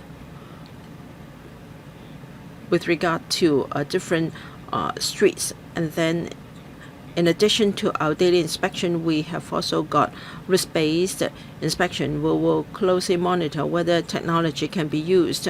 This is particularly so for reporting of our inspection results and also the situation of different streets. As said, we are developing a system. If some inspections have not been done or not done in a timely manner, there will be reminders to be issued from our system in the future for our colleagues. Thank you. Another concern is 4.27 and 4.28. Need to conduct more employment-related inspections. Now, these employees are required to complete a questionnaire to see whether any complaints has been received. From time to time, we do receive complaints from frontline workers against contractors. So in addition to a questionnaire survey, honestly speaking, some street cleansing workers are not very illiterate. Some of them may have a visual problem. Their eyesight is not as good, and they may not be too keen to read your questionnaire. So I'd like to know whether all are required to return the questionnaire, or will they be required to return a questionnaire if they have a complaint? Sorry, I didn't get your last point. Now, my concern is the response rate may be too low, or some of the workers have poor eyesight. So do you compel them to respond to your questionnaire, or if they don't reply, does that mean that they don't have any complaint? Director.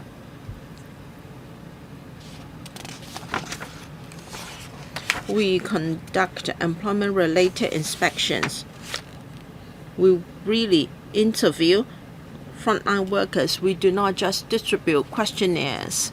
We interview them to ask them about the current situation. Perhaps Ms. Ho can supplement on the implementation. Ms. Ho, in fact, we conduct interviews face-to-face with workers. We have a questionnaire and put the questions to frontline workers one by one. You don't have to worry that they don't understand what our questionnaire is about. You can rest assured we have face-to-face interviews with frontline workers, and we can feel what they feel about their environment and also whether they have complaints. Do you conduct individual interviews in a separate room? Do you ensure that the response is anonymous? Will you ask their supervisors to be excused? Because some workers are worried that if after an interview with the department, a complaint was registered, and then they may be deterred from making any complaints. So how do you protect your whistleblowers? Ms. Ho. Of course, interviews must be on an individual basis. Nobody will be around. And we will interview them at their place of work, because Mr. Look is concerned that workers may feel pressurized by our supervisors. We conduct individual interviews free from interference from supervisors. Mr. Look, another is about foreign workers. Do your contractors employ foreign workers? I don't have the information with me now. We will provide the information after the meeting. Mr. Look. My understanding is there is no ban from the employment of foreign workers. Now, for the construction sector or even other industries, including the personal care industry, some foreign workers may have their wages deducted from agencies, and some of them are required to give a rebate. So I'd like to know whether you have a mechanism to deal with complaints from foreign workers or imported workers. How can you ensure that their rights will not be undermined, which will in turn undermine the employment rights of local workers? Director. Now, Mr. Look, recently, a cleansing worker union came to me. Some told me that they had difficulties in employing workers.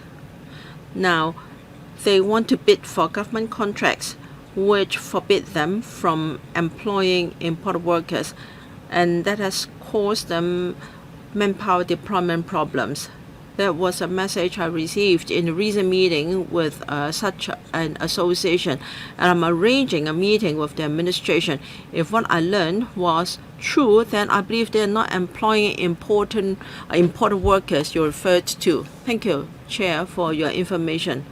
I hope the government will ensure that contractors continue to employ local workers. If in case they have the need to employ imported workers, I hope you can enhance protection for them. I have nothing more to add. Anything more? No? Thank you very much. Ms. Carmen Can. Thank you, Chair.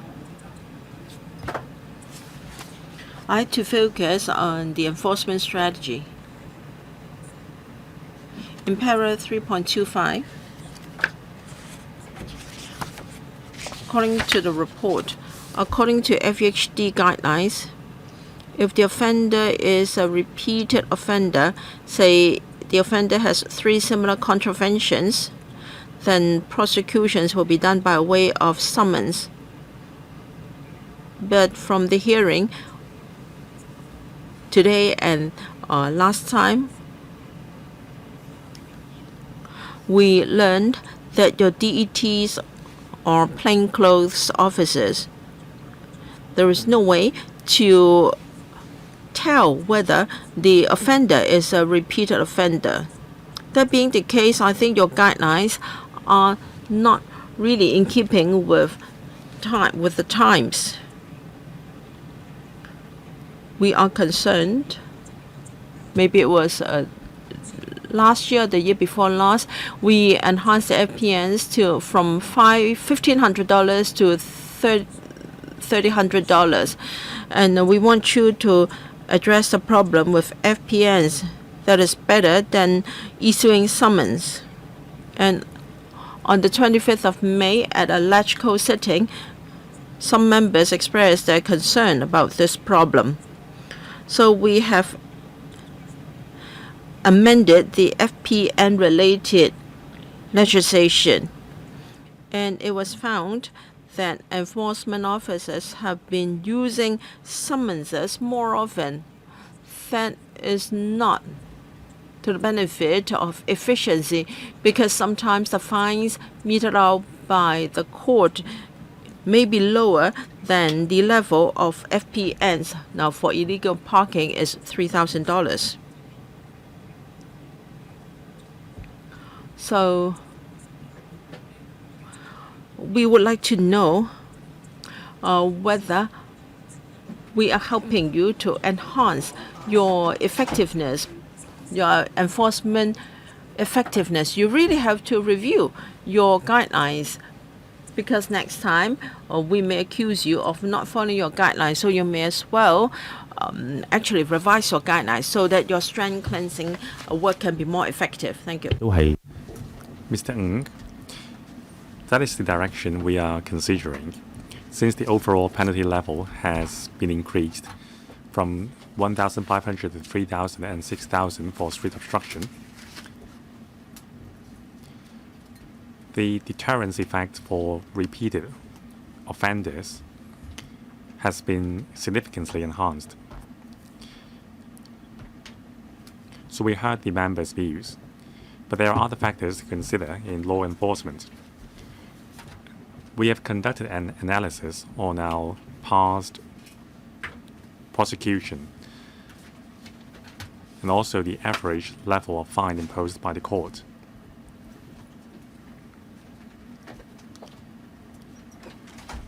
We will consider whether FPNs are more deterrent for repeat offenders. Ms. Khan. Thank you, Chairman. I'm not saying that you should enforce the law without any sympathy. I'm just saying that you need to revise your guidelines. Otherwise, there would be deviation from your guidelines.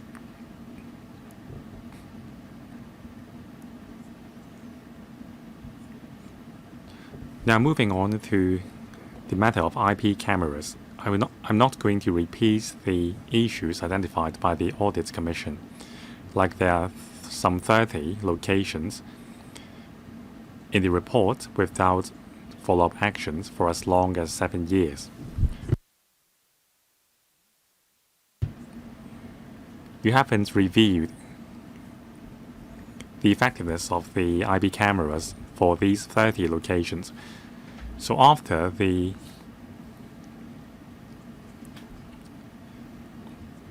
audit,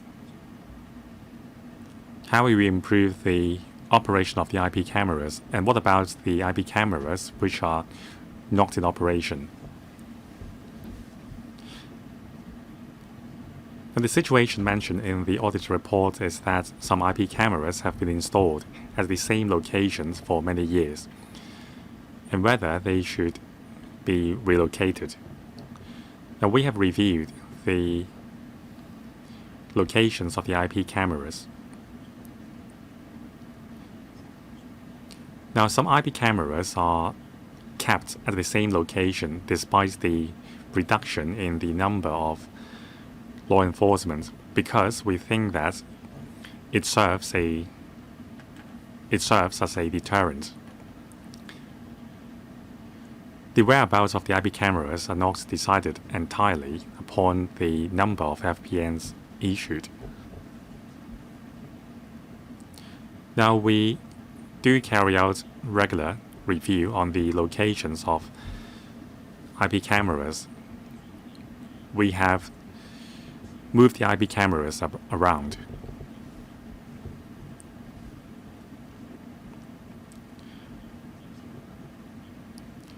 So an actual area of improvement is to record the whereabouts of the IP cameras better, and also put on record the reasons why the IP cameras are located as such. Ms. Khan. So I think some effort has been made, but can you tell us more about the frequency of the review? Which team is responsible for reviewing the locations of the IP cameras? Is it Operations Division 3? And also, who is responsible for reviewing whether the locations of the 500 IP cameras across the territory is reasonable, and who is responsible for reviewing the records? Mr. Ng. Now, there are two levels. First, at the district level, the director, the supervisor of the DEHOs, would be responsible for reviewing the effectiveness of the IP cameras. Now, at the headquarters level, the assistant director responsible for Operations Division 3 would review whether the locations of the IP cameras across the territory is effective.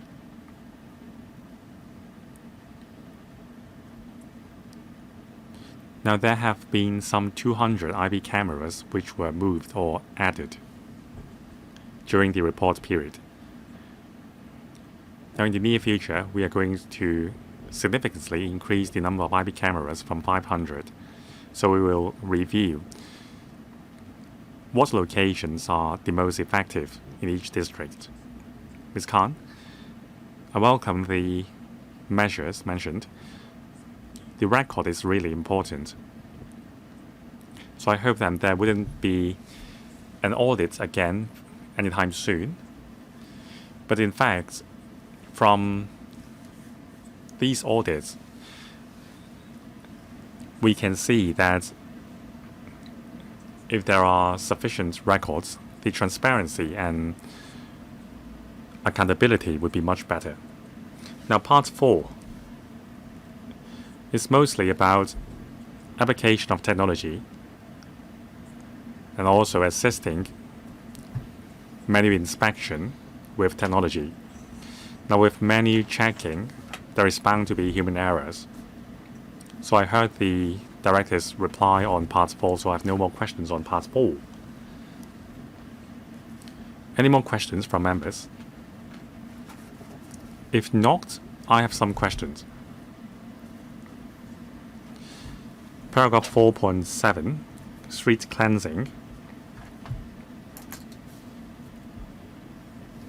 So the workers will be using street washing machines to wash the streets. So in the tendering exercise,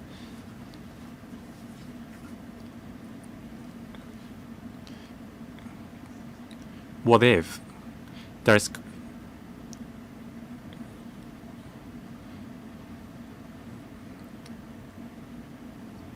going to be a rain in the next few days, if the weather is going to be rainy? Can the contractors perform street cleansing at a less frequent level? So about street cleansing after raining. So according to the contract, when there is rain, the workers would be deployed to other works instead of street cleansing. Thank you. Now, B1, between 2019 and 2020,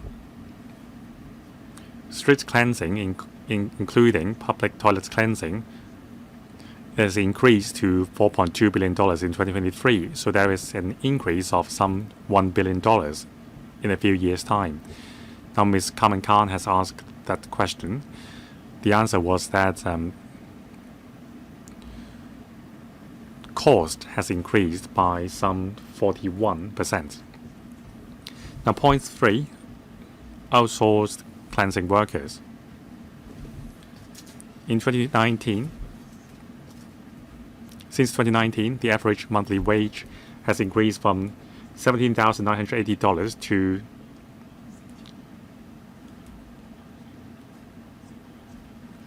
$14,000 in 2025, an increase of some 30%. Now, the increase in wage cost is attributable to the increase of wages for grassroots workers by about 40%. So how can you keep the costs down? And to supplement, Chairman,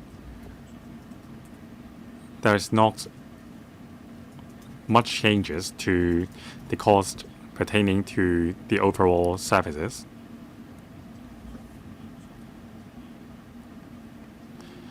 In terms of cost control measures, we will apply more technologies.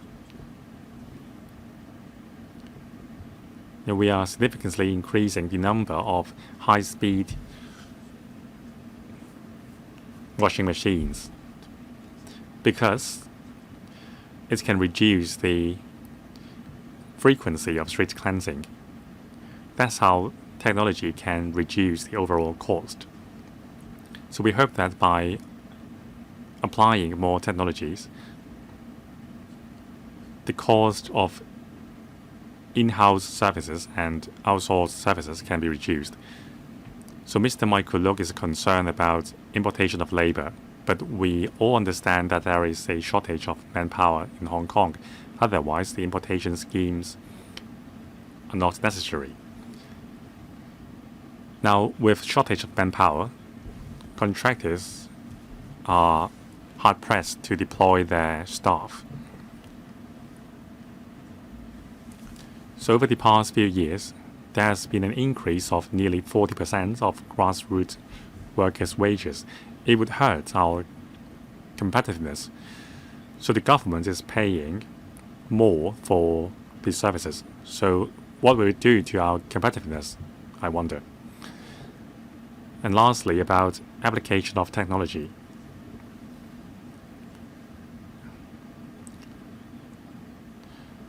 Now, contractors have to perform cleansing upon complaints. Now, if the spot is clean, that would not be a concern. But another concern is whether the contractors have actually responded to the complaints. Now, there are several teams in your establishment to perform random checks. But can you use the technology instead? For example, with my phone, I can find where my earpods are. Are they left at home or are they in my office? I can check that with my phone.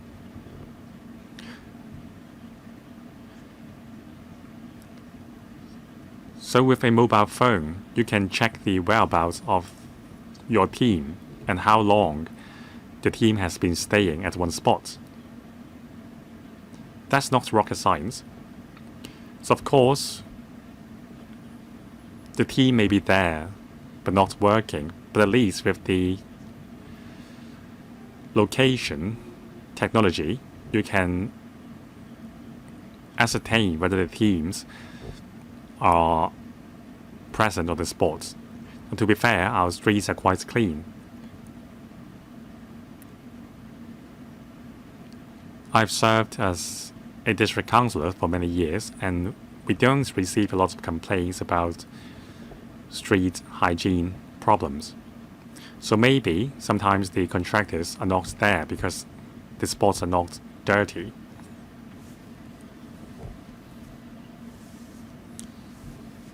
So Mr. Michael Look questioned the 100% fulfillment or compliance of the service pledge for some spots in terms of attendance. So I think his question was justified. Ms. Carmen Khan? Now, since the chairman mentioned about rain, it reminded me. Now, according to the contract, street cleansing include cleansing of gullies. Now, we are going to enter the rainy season soon. And in recent years, whenever there is a black rainstorm episode, cleansing of gully is very important. Now, for roadside gullies, it would be done by manual labor every 2 to 4 weeks. Now, for a gully cleansing vehicles, it would be deployed every 6 weeks. That's a gully emptier. Now, I think you would deploy gully emptier to spots where workers would be at risk, for example, on highways, but that would be done every 6 weeks only. So how would you collaborate with the other departments like the highways for proper cleansing of gullies before the rainy season? Director.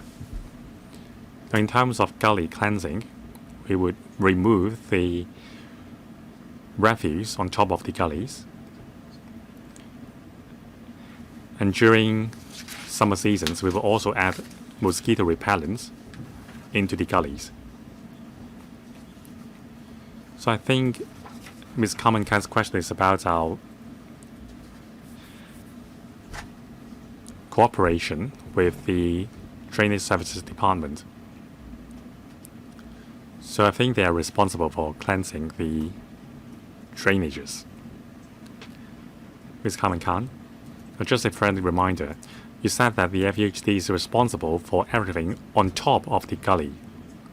You would pick it up by hand, but whether the gullies are blocked, that's the responsibility of the DSD. So I think there should be a clear division of labor.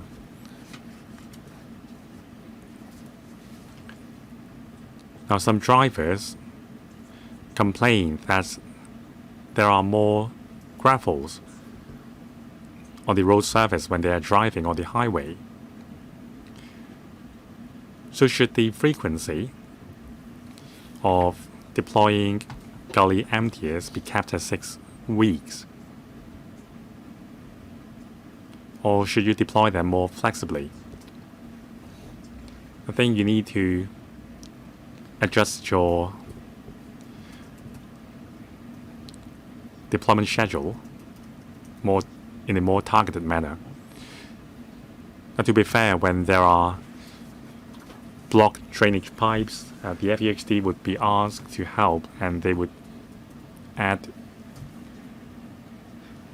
levicidal oil into the gullies. But for blockade of drainage pipes, it would be either the DSD or the highways department's responsibility. I'm a frequent complainant, so I would often call the highways for action. Director? Now, the division of labor you mentioned just now is correct. Before rainy season, there may be blocked gullies or drainage pipes.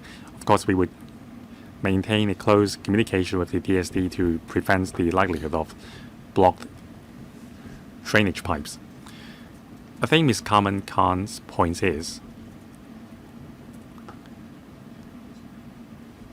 there are often complaints about a very dirty spot right beside a very clean set of staircase.